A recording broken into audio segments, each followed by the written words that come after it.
امام اعظم ابو حنیفہ رحمۃ اللہ علیہ 2000 دینار کا جوڑا بنوایا امام صاحب نے۔ لوگوں نے کہا حضور اتنا مہنگا جوڑا یہ کیا کریں گے؟ فرمایا یہ پہن کے تہجد پڑھا کروں گا۔ حضور کیا مطلب؟ فرمایا تم اچھے لباس پہن کے لوگوں کے سامنے جاتے ہو، میں سونا لباس پہن کے رب کی بارگاہ میں حاضری دوں گا۔ دنیا داری زندگی میں اتنی زیادہ دنیا داری ہے لوگوں میں، اتنی زیادہ۔ لوگ دینداری بھی دنیا داری کے رنگ میں کرتے ہیں۔ وہ کام جو خالص ہونا چاہیے تھا وہ بھی لوگ اب دنیا داری کے رنگ میں کرنے لگے۔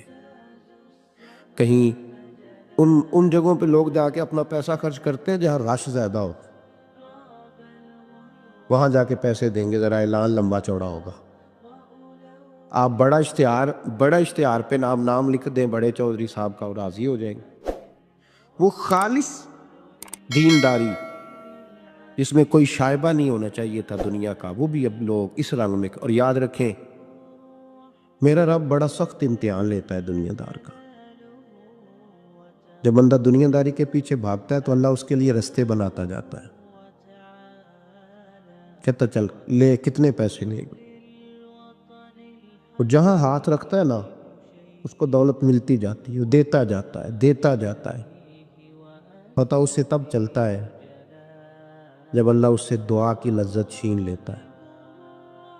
پتہ اسے تب چلتا ہے جب دنیا رہ جاتی ہے۔ دنیا ظلم کی حد نہیں، زیادتی کی حد نہیں کہ تو رب کریم کا قرآن پڑھ رہا تھا، اتنی دیر تو نے پڑھا جتنی دیر ویلوں کی بارش ہوتی رہی۔ یہ تو سمجھے نہیں تجھے کتنی بڑی سزا ملی ہے؟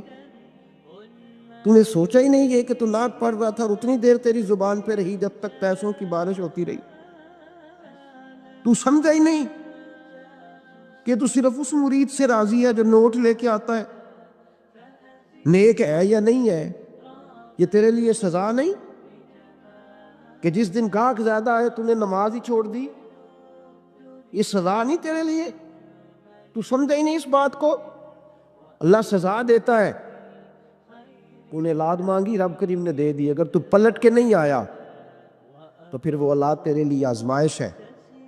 تو سمجھے ہی نہیں کہ تجھے اللہ پاک نے کس قدر عظمت۔ اور دنیا دار دین کے معاملے میں بھی، عبادت کے معاملے میں بھی، ریاضت کے معاملے بھی، انفاق فی سبیل اللہ، ہر معاملے میں دنیا داری، ہر معاملے میں دنیا داری۔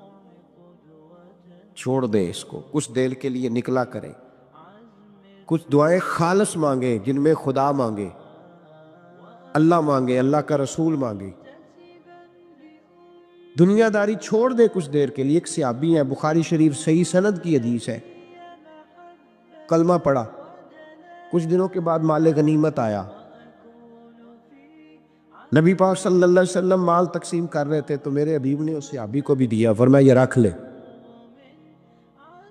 اس کو پیسے دیے حضور نے، اس نے پیسے ہاتھ میں پکڑے اور محبوب پاک صلی اللہ علیہ وسلم کا چہرہ دیکھ رہا ہے۔ پتہ کیا لفظ اس کی زبان پہ آئے؟ کہنے لگے یا رسول اللہ میں نے اس لیے کلمہ تو نہیں پڑھا تھا میں پیسے لوں گا۔ حالانکہ تالیف قلب حصہ ہے اسلام کا، جو بندہ نیا کلمہ پڑھتا تھا اس کو کچھ نہ کچھ دیا جاتا تھا چونکہ اس کی برادری چھوڑ جاتی۔ کہنے لگے حضور اس لیے تو کلمہ نہیں پڑھا تھا کہ پیسے آئیں گے؟ نبی پاک نے فرمایا کس لیے پڑھا تھا؟ کہا یا رسول اللہ میں نے تو اس لیے پڑھا تھا کہ آپ مجھے جہاد میں لے جائیں گے اور میں آپ کے نام پر اپنی جان قربان کر دوں گا۔ میں نے کچھ لینے کے لیے نہیں، جان دینے کے لیے کلمہ پڑھا تھا۔ تو حضور میرے لیے مہربانی فرمائیں، مجھے آپ یہ دنیا داری ہی دنیا داری۔ حضرت میاں شیر محمد شرخپوری رحمت اللہ علیہ کی وہ بات میرے دل کو چھو جاتی ہے۔ ایک آپ سے شخص آ کے کہنے لگا حضور میں پہلے غریب تھا فلاں جگہ میں نے، ہاں یہ بات بالکل درست ہے کہ شیخ جو کامل ہوتا ہے وہ دعا کرتا ہے اللہ کی بارگاہ میں، یا اللہ یہ میرے پاس آیا تو اسے کوئی کمی بھی نہ رہے، کوئی بھی نہ رہے۔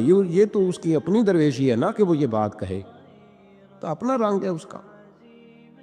میاں صاحب کے پاس آیا تو آ کے کہنے لگا حضور میں فلانے آدمی کا مرید ہوا ہوں، ایک کارخانہ تھا اب 4 ہو گئے، تو آپ فرمانے لگے تیرا تو بیڑا گرک ہو گیا، چاہیے تھا تیرا ایک بھی چھڑاتے، تجھے اللہ اللہ پہ لگاتے، تجھے اور پھنسا دیا دنیا میں۔ یہ کون سی تو نے درویشی اختیار کی؟ اور کارخانے بڑھ گئے تیرے۔ امام غزالی رحمۃ اللہ علیہ سے کسی نے کہا تو حضور یہ بتائیں کہ بندہ طریقت کا مسافر کب بنتا ہے؟ مسافر کب بنتا ہے طریقت کا؟ تو آپ نے فرمایا جب اس کے نزدیک سونا اور مٹی ایک برابر ہو جائے۔ حضرت غوث اعظم رضی اللہ تعالیٰ عنہ نے کچھ عرصہ نہ کاروبار بھی کیا ہے۔ آپ نے اپنا ایک جہاز بھیجا ہوا تھا، مال بردار جہاز۔ آپ درس دے رہے تھے، بیان کر رہے تھے، کسی کو ابھی خبر مل جائے آ کے کہ تمہارا 10 لاکھ روپیہ ضائع ہو گیا، وہ محفل میں بیٹھے گا کہ بھاگ جائے گا، دوڑے گا، کہے گا جلدی جلدی کرو، پیسے میرے ضائع ہو گئے۔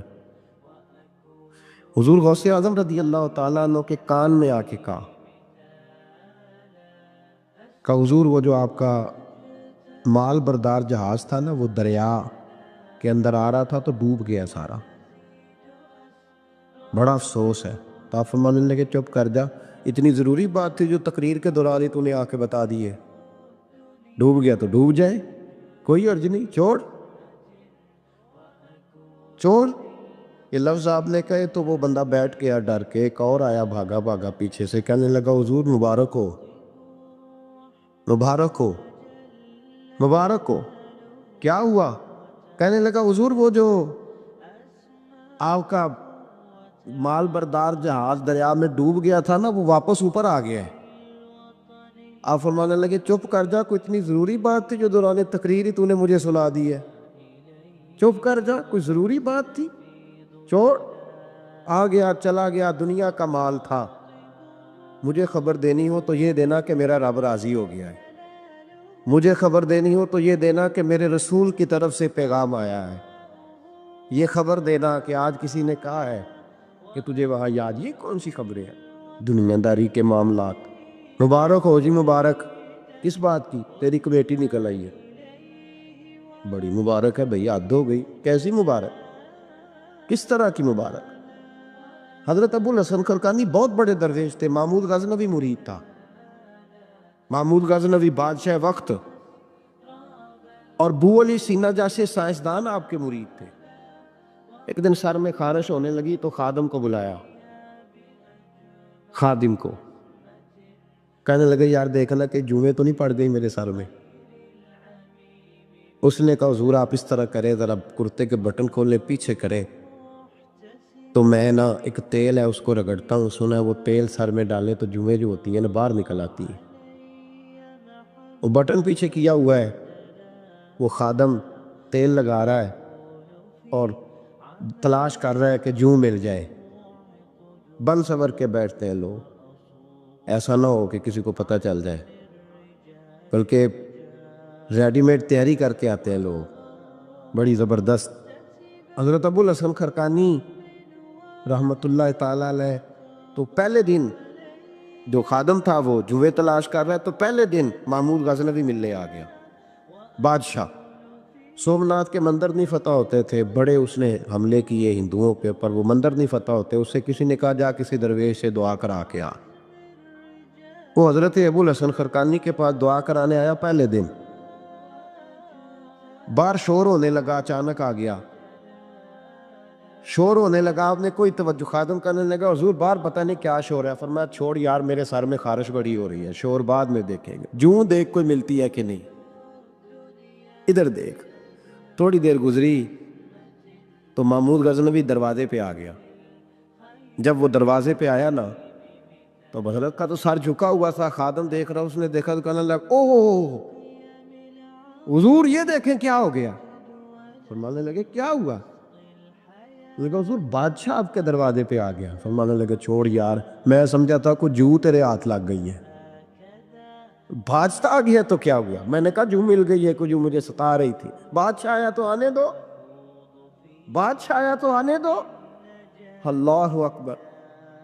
اس نے کہا حضور آپ کو کوئی فرق نہیں پڑتا، آپ کو کوئی فرق نہیں پڑا اس کے آنے سے؟ آپ فرمانے لگے میں اسے کیا سمجھتا ہوں، میں رسول اللہ کے دروازے کا فقیر ہوں، اور میرے محمد کے فقیر ہی دنیا کے سب سے بڑے بادشاہ ہوں۔ فکر دیکھیں، بزرگوں نے جو ہمیں سوچ دی وہ سوچ سمجھے. وہ کہنے لگے ہمارے نزدیک جوں کا قابو آنا بادشاہ کے آنے سے زیادہ بڑا معاملہ ہے. جوں کا ہاتھ لگنا بادشاہ کے آنے سے یہ زیادہ بڑا معاملہ ہے. یہ انوکھی بات ہے. بادشاہ تو آتے جاتے رہتے ہیں. یہاں لوگ گنواتے ہیں, کہتے ہیں فلانا وزیر بھی میرے آستانے پہ آتا ہے. میں نے کہا نہیں, وہ وزیر آتا نہیں, وہ تو آپ کا پیر آتا ہے جو آپ اتنے پیار سے بتا رہے ہیں. وہ وزیر تھوڑی آتا ہے, تو پیر آتا ہے. دنیا دار پیسہ کمانے والے کو نہیں کہتے, دنیا دار پیسے سے پیار کرنے والے کو کہتے. دنیا دار جائز طریقے سے پیسہ کمانے والے کو نہیں کہتے, دنیا دار حرام ذریعے سے مال اکٹھا کرنے والے کو. دنیا دار صرف وہ نہیں ہوتا جو کسی دکان پہ بیٹھا ہے اور دکان پہ بیٹھ کے وہ کمائی کر رہا ہے تو اسے کہیں گے کہ وہ دنیا دار ہے, اور مولوی صاحب مسجد میں نماز پڑھا رہے ہیں تو وہ دیندار ہیں. ایسا نہیں ہے. بہت سارے مولوی دنیا دار ہوتے ہیں, دیندار نہیں ہوتے. اگر میں نے کسی بچے کو قرآن شریف پڑھایا ہے سویرے تو میرا دل کرتا ہے وہ ایک سوٹ میرے لیے لے آئے تو میں دنیا دار ہوں, میں تھوڑی دیندار ہوں. اگر میں آپ کو یہاں تقریر سنا رہا ہوں اور میرا دل کرتا ہے کہ آپ 100 روپیہ میرے اوپر پھینکنے لگے تو میں دنیا دار ہوں, میں دیندار تو نہ رہا. ہم لوگوں نے یہ تصور بنا لیا ہے شاید جو آدمی مسجد آ گیا ہے, داڑھی رکھ لی ہے اور وہ نماز 5 وقت پڑھ لیتا ہے, وہ ہو گیا دیندار, مسجد سے نکل کے جو مرضی کرتا پھرے. اور جو آدمی دکان پہ بیٹھا ہے وہ دنیا دار ہے. ایسی بات نہیں ہے. تشریح یاد رکھیں, دنیا دار وہ ہے جو دنیا کے پیچھے لگ کے اللہ رسول سے غافل ہو جائے. اور وہ دنیا دار زیادہ برا نہیں, وہ دنیا دار زیادہ برا نہیں جو دکان پہ بیٹھا ہے صبح سے شام تک پیسے کما رہا ہے. وہ بہت بڑا دنیا دار ہے جو دین کا لبادہ اوڑھ کے دنیا اکٹھی کر رہا ہے. وہ ظالم آدمی ہے, سب سے بڑا دھوکے باز ہے, لبادہ مذہب کا اوڑھا ہوا ہے. میرے نبی پاک علیہ الصلوۃ والسلام نے فرمایا جس نے دین اس لیے سیکھا کہ دنیا کمائے گا. جنت کی خوشبو بندہ بھی جنت سے 500 سال دور ہوگا, یعنی ابھی اسے 500 سال وہ سفر کرے گا تو جائے گا. فرمایا اتنی دور بندہ ہوگا تو جنت کی خوشبو اسے پہلے آنے لگے گی. لیکن جس بندے نے دین اس لیے سیکھا کہ وہ اس سے دنیا اکٹھی کرے گا, اسے تو اللہ جنت کی خوشبو بھی عطا نہیں کرے گا. تو یاد رکھیں دنیا داری بہت سارے نقصانات کی جڑ ہے.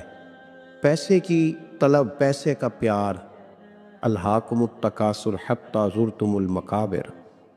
اللہ فرماتا ہے تم اتنے دنیا داری کے پیچھے لگے کہ بالآخر قبر تک پہنچ گئے پر تم نے دنیا داری نہیں چھوڑی. دنیا داری دنیا میں محو ہو جانا, خدا کو بھول جانا, ہر وقت 2 کے 4, 4 کے 8 کرنے کے چکر میں رہنا اور غفلت والی زندگی گزارنا, غفلت والی زندگی گزارنا. نماز پڑھتے ہوئے بھی دنیا کی پلاننگ کرنا, نماز پڑھتے ہوئے بھی, نعت سناتے ہوئے بھی پیسوں کی طرف توجہ رکھنا, لوگوں کی جیبوں پہ بھی کوئی نکلا ہے کہ نہیں نکلا, دائیں بائیں دیکھنا. یہ بہت بڑی دنیا دار, یہ سب سے خطرناک دنیا دار. میرے نبی پاک صلی اللہ علیہ وسلم نے فرمایا دنیا کی حب الدنیا رأسۃ من کل خطیہ.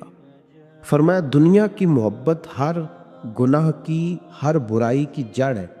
جب تجھے پیسے سے پیار ہو جاتا ہے, جب تجھے الفت ہوتی ہے مال سے, پھر تو ہر گناہ کرتا ہے. دھوکہ دیتے ہیں لوگ, فراڈ کرتے ہیں, جھوٹ بولتے ہیں, قتل کرتے ہیں. دنیا داری کی وجہ سے لوگ بڑا کچھ کر جاتے ہیں. تو پھر اصل چیز کیا ہوئی؟ دولت کی محبت. میرے نبی پاک صلی اللہ تعالیٰ علیہ وسلم نے دنیا میں رہ کے نکاح کیا. حضور علیہ السلام کے گھر میں ازواج آئیں, حضور نے گھر بنایا. نبی پاک صلی اللہ علیہ وسلم کے پاس بڑے پیسے آئے. ہمارے زمانے میں درویش وہ ہے جو بھوکا ہو, حالانکہ درویش بھوکے کو نہیں کہتے, درویش اس کو کہتے ہیں جس کے پاس کروڑوں روپیہ ہو پر اسے پیسے سے پیار کوئی نہ ہو, اس کو درویش کہتے. دنیا داری اتنی عام ہو گئی ہے ہر حلقے میں. مالدار کا یہ حال ہے کہ کروڑوں روپے ہے پر اس کو سکون نہیں, وہ بیچارہ ہر وقت ٹینشن میں ہے کہ یہ بڑھ کیوں نہیں رہے. یہاں تک لوگ کہتے ہیں لوگ پیسوں سے پیسہ کماتے ہیں, ہم نے کیا کمایا آج تک. وہ الجھاؤ اتنا خطرناک ہو گیا, اتنا خطرناک. لوگ آ کے پیر صاحب سے کہتے ہیں دعا کرے کام چل جائے، تو اللہ کے بندے کے پاس آ کے اس چیز کا سوال کر رہا ہے جو اللہ نے کافر کو بھی دی ہوئی ہے، جو بغیر کلمہ پڑھنے کے اللہ نے کافر کو دے دی ہے، وہ تو بیعت کر کے مرید ہو کے وظیفہ پڑھ کے حاصل کرنا چاہتا ہے۔ پتہ حضور نے مثال کیا دی ہے؟ مثال میرے محبوب کی، اگر آپ مثال کو سمجھیں تو کمال ہو جائے۔ نبی پاک صلی اللہ علیہ وسلم حضرت جابر بن عبداللہ رضی اللہ تعالیٰ عنہ کے گھر سے نکلے تو ایک بکری کا بچہ مرا ہوا پڑا تھا۔ ایک ذبح ہوتا ہے، ایک مر جاتا ہے، مرا ہوا پڑا تھا بکری کا بچہ روڑی کے ڈھیر پہ۔ حضور نے صحابہ کے دلوں میں نقش کرا دی بات، بکری ایک بچہ مرا پڑا تھا تو حضور وہاں رک گئے۔ رک کے میرے محبوب پاک صلی اللہ علیہ وسلم نے فرمایا میرے غلاموں بتاؤ تو صحیح، ادھر آؤ بھائی، ٹھہر جا، تو بھی آ، تو بھی آ، تو بھی آ۔ صحابہ کو بلا لیا، کہاں؟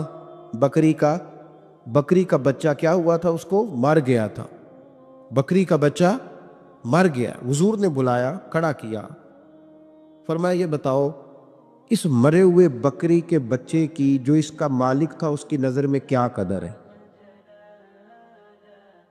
کیا قیمت ہے اس کی نظر میں؟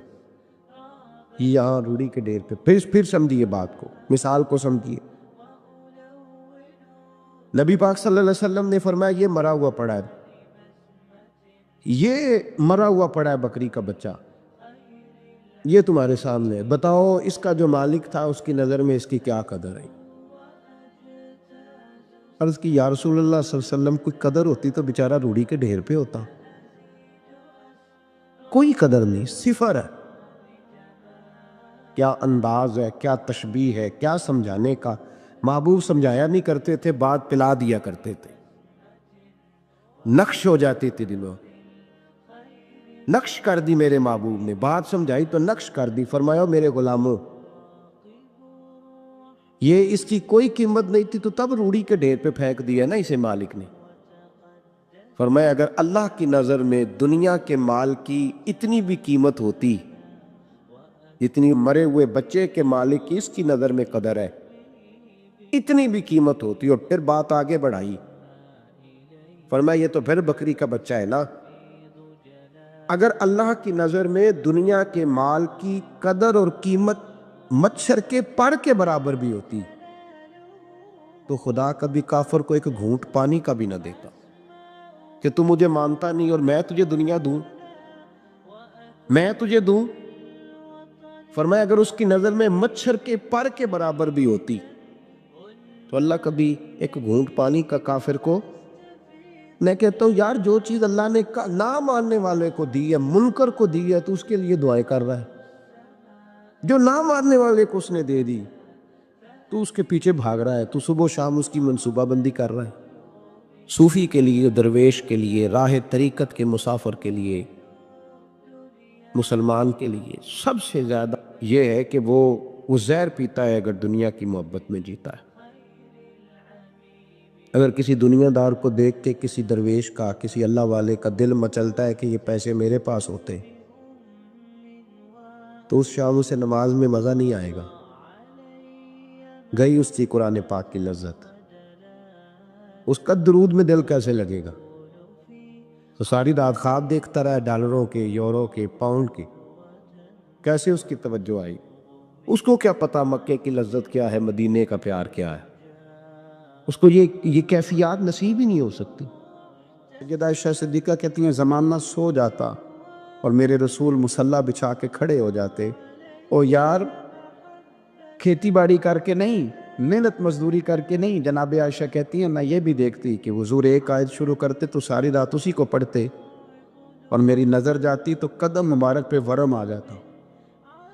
یار نماز پڑھ پڑھ کے، اتنی مشقت کر کے، اتنی جد و جہد کر کے ورم آ گیا، یا رسول اللہ اتنی محنت کیوں کرتے ہو؟ فرمایا افلا اکون عبدا شکورا، کیا میں اپنے رب کا شکر گزار بندہ نہ بنوں؟ صحابہ کا ذوق عبادتوں کا، ریاضتوں کا، تلاوتوں کا، طبیعت ہے ان کی، وہ ایک دوسرے کو، حضرت مولا علی شیر خدا کرم اللہ تعالیٰ وجہہ الکریم کے زمانے میں روم کے بادشاہ نے کہا یار یہ مسلمانوں کا پتہ تو کرو، یہ آخر کیوں اتنے زیادہ مجاہد ہیں۔ اس زمانے میں جاسوس بھیجنے کا مزاج تھا، اب تو جاسوس پکڑا جاتا ہے۔ پتہ ہے کیا ہمارا مسئلہ ہے؟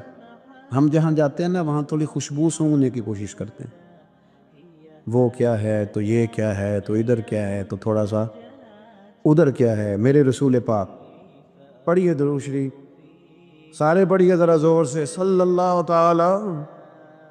نبی پاک علیہ السلام نے فرمایا جاسوسی نہ کرنا ورنہ تم بندوں کو خراب کر دو، اور فرمایا اس طرح نہ ہو کہ تم کسی کے اب کھول نہ نکلو تو تمہارے پہلے کھل جائیں۔ یہ جو ذوق ہے نا یہ ختم کریں، چھوڑیں، مطلب آپ کس چکر میں پڑے ہوئے ہیں؟ اتنی زیادہ توجہ کرنے کی کیا ضرورت؟ نے کام سے کام رکھیں، اس میں بندہ تھوڑا سا نا آسان رہتا ہے۔ یہ جو بہت زیادہ ٹٹولنے والے لوگ ہوتے ہیں نا وہ بیچارے پھر عمر ٹٹولتے ہی گزار دیتے ہیں، اس لیے کہ مزاج ہی بہت پکا ہے۔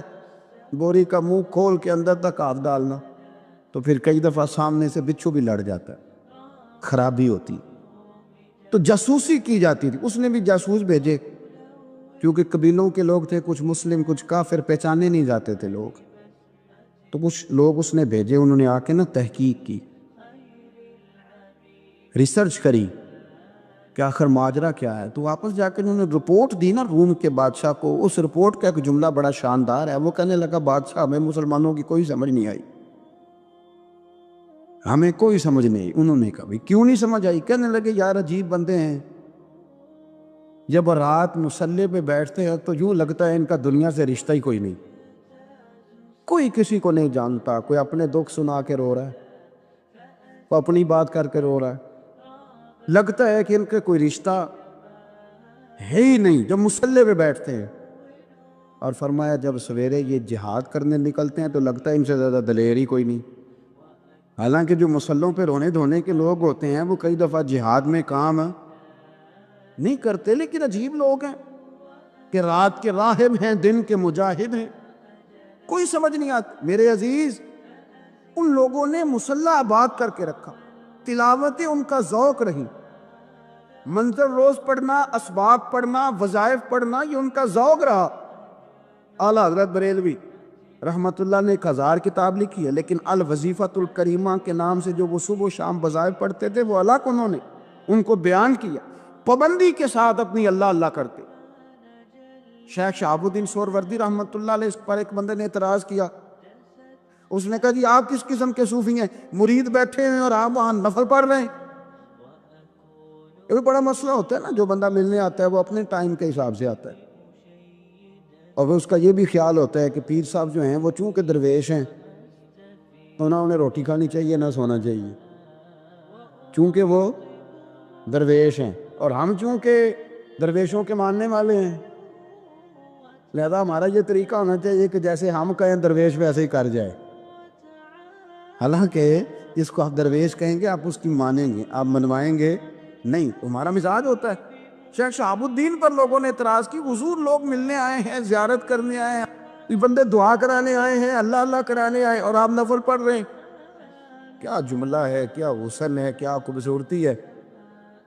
فرمانے لگے رب رسول سے مانگنے کے لیے مصلی بچھایا ہے، اگر وہاں سے مانگوں گا نہیں تو تمہیں دوں گا کیا؟ پہلے مجھے کچھ لے تو لینے دو، اگر میرے پلے کچھ ہے ہوگی تو آگے دوں گا نا، تو میں مانگنے گیا تھا کہ یا اللہ دے، تیرے بندے لینے آئے، دے تو میں کچھ لوں گا تو آگے دوں گا نا۔ لیکن ہمارا یہ سٹیٹس، یہ مزاج، یہ شعور نہیں ہے۔ گپیں، کہانیاں، داستانیں، گفتگو، خطابت، واعظ، کیا بات، لیکن اگر کچھ کرنے کا کام ہو تو وہ نہیں ہم سے ہوتا۔ میرے نبی کریم علیہ السلام نے مصلی سے دل لگانے کا درس دیا، حضور نے توجہ دلائی، صحابہ اس ذوق کے حامل لوگ تھے، وہ کوشش کرتے تھے۔ جناب صدیق اکبر رضی اللہ تعالیٰ عنہ کا عبادت کا مزاج ہمیشہ قائم رہا۔ حضرت عمر فاروق ساری رات اللہ کے حضور کھڑے رہے۔ حضرت عثمان غنی رضی اللہ تعالیٰ عنہ عشاء کی نماز پڑھ کے 2 رکعتوں کی نیت باندھتے تھے، 15 سپارے پہلی رکعت میں پڑھ دیتے اور 15 سپارے قرآن مجید کے دوسری رکعت میں پڑھ دیتے۔ آپ نے نا حضرت عمر فاروق کے وصال کے بعد ان کی ایک بیوہ سے نکاح کیا،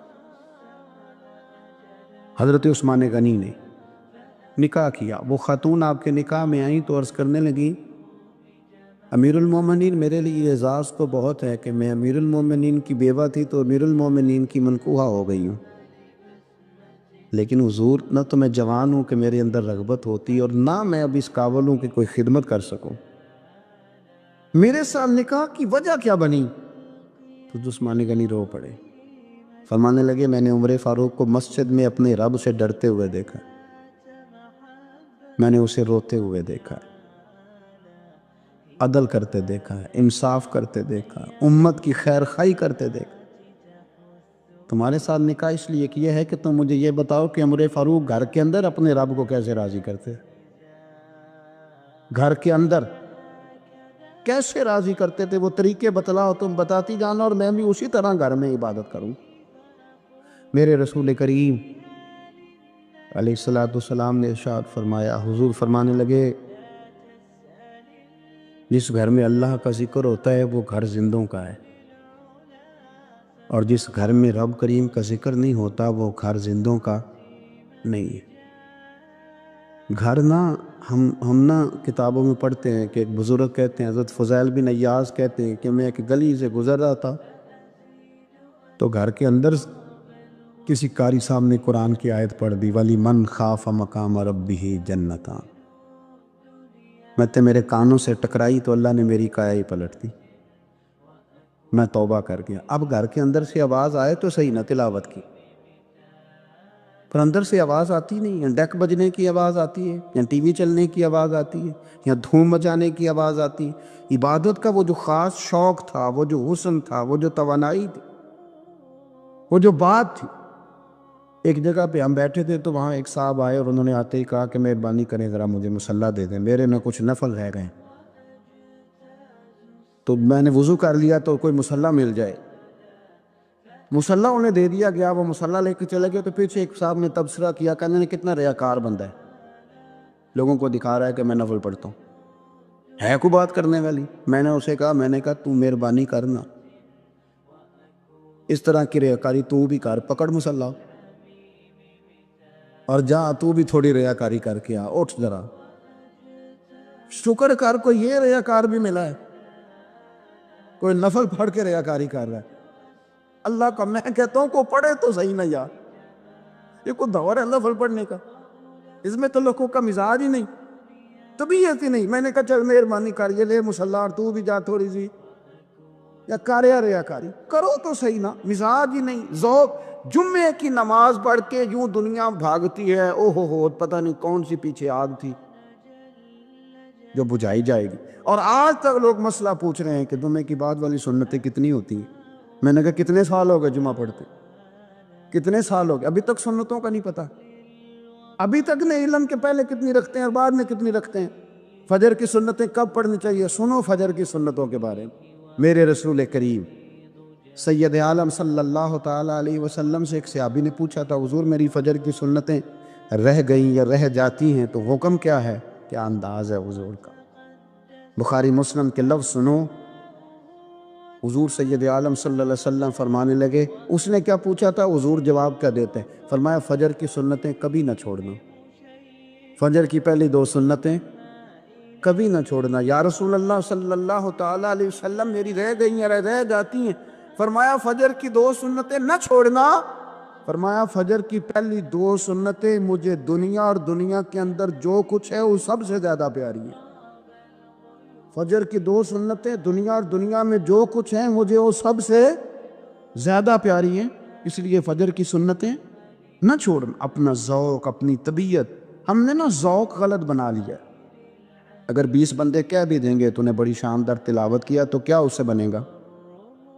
100 بندہ کہہ بھی دے تیری کیا بات ہے، کیا بات ہے نعت خاں کی، کیا بات ہے علامہ صاحب کی، پیر صاحب کی، پیر مہر علی شاہ صاحب رحمت اللہ علیہ، آپ تشریف فرما تھے تو آپ کے ایک ہی بیٹے بابو جی جن کو کہا جاتا ہے، جس دن صاحبزادے پیدا ہوئے تو خادم نہ وہاں سے نکلا۔ ان لوگوں کے شوق اور طرح کے تھے نا، تو ان کی توجہ بھی اپنے شوق کی طرف رہتی، تو خادم نکلا اندر سے، پیر صاحب مبارک ہو، پیر صاحب مبارک ہو، پیر صاحب مبارک ہو، پیر صاحب۔ مبارک، وہ شور کر رہا ہے تو پیر صاحب کو وجد ہو گیا، اللہ اکبر اللہ اکبر اللہ، وہ کیا ہوا، کس بات کی مبارک دے رہے ہو؟ عرض کی حضور اللہ نے بیٹا دیا ہے۔ تو آپ فرمانے لگے اچھا حضور آپ کیا ہوا، آپ تو پریشان ہو گئے۔ فرمانے لگے جب تو نے 3 دفعہ کہا ہے نا مہر علی کو مبارک ہو، تو میں سمجھا تھا شاید تجھے کسی نے بتا دیا ہے کہ مہر علی سے اللہ راضی ہوگی۔ میں سمجھا تھا کہ شاید تو یہ خبر لے کے آیا ہے کہ کسی نے بتایا ہے کہ مجھے آج خبر ملی ہے کہ مہر علی سے رب اچھا پتر ہوا ہے، الحمدللہ اللہ کا شکر ہے، پر میرے لیے مبارک کا دن وہ ہوگا جب میرا رب کہے گا کہ میں مہر علی سے راضی، میرے محبوب کہیں گے کہ میں مہر علی سے آپ بات کو سمجھی۔ شوق ہی کسی اور طرف تھا، دل ہی کہیں اور لگا ہوا تھا، طبیعت ہی کہیں اور مائل تھی۔ کوئی وظیفہ پوچھتے تھے تو پڑھتے تھے وہ لوگ، کچھ اللہ اللہ انہیں بتائی جاتی تھی تو کرنے کا ذوق رکھتے تھے، طبیعت تھی، قائل تھے۔